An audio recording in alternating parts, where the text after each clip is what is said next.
Hello po, good evening po. Para naman po dun sa mga nagtatanong naman po kung paano po yung pagkuha po ng PTC. Ano po yun eh. Kung mawala na naman po siyang exam, pwede naman po kayong magpalakad na lang po nun sa mga trusted na gun store. Opo, pwede naman po yun. Kaya lang po doon, meron po dyan nag-range from 17,000 to 23,000 po yung babayaran po ninyo para makapag non-appearance po kayo sa pagkuha ng permit to carry. Pero kung halimbawa pong meron naman po kayong time na pumunta po sa Krame, kasi sa Krame lang po yun eh, hindi naman po yun mapaprocess po sa MOA. Ano po, kung halimbawa po na kagaya po ng sa amin, businessman po yung category, madali lang naman po. Ang kailangan lang po dyan, yung mga requirements po, dala nyo na po pagpunta po doon. Kaya kung expired na po yung police clearance mo, dapat meron ka ng police clearance na hindi ka na po doon kukuha kasi mahaba po yung pila doon sa loob. Tapos po yung drug test po, pagka po sa Krame kayo kumuha, magte-take po yan ng 2 to 3 days bago po nyo makuha ang result. So, babalik na naman po kayo. Kaya mas maganda, doon na lang po kayo sa mga accredited na drug test center doon po sa paligid ng Krame kumuha. Kasi doon po pwede po yung makuha nang wala pa pong 1 oras eh.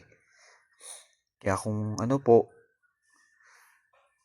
sa labas na po kayo kumuha ng police clearance saka po nung drug test para pagdating nyo po doon sa Krame, hindi na po kayo pipila ng mahaba.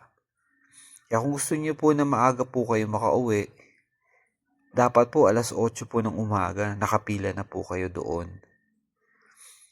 Ang magpapatagal na lang po dyan minsan, yung pagbabayad nyo po doon sa land bank. Dahil mula po doon sa PTC for Secretariat Building, lalakarin nyo pa po yun, tapos pipila po kayo. Tapos minsan, may masusundan ka pa na 1 tao lang, ang dami-dami niya pong binabayaran po doon. Siguro sila po yung mga legal naman po na nagpa-process po noon dahil meron naman po silang para pong special power of attorney.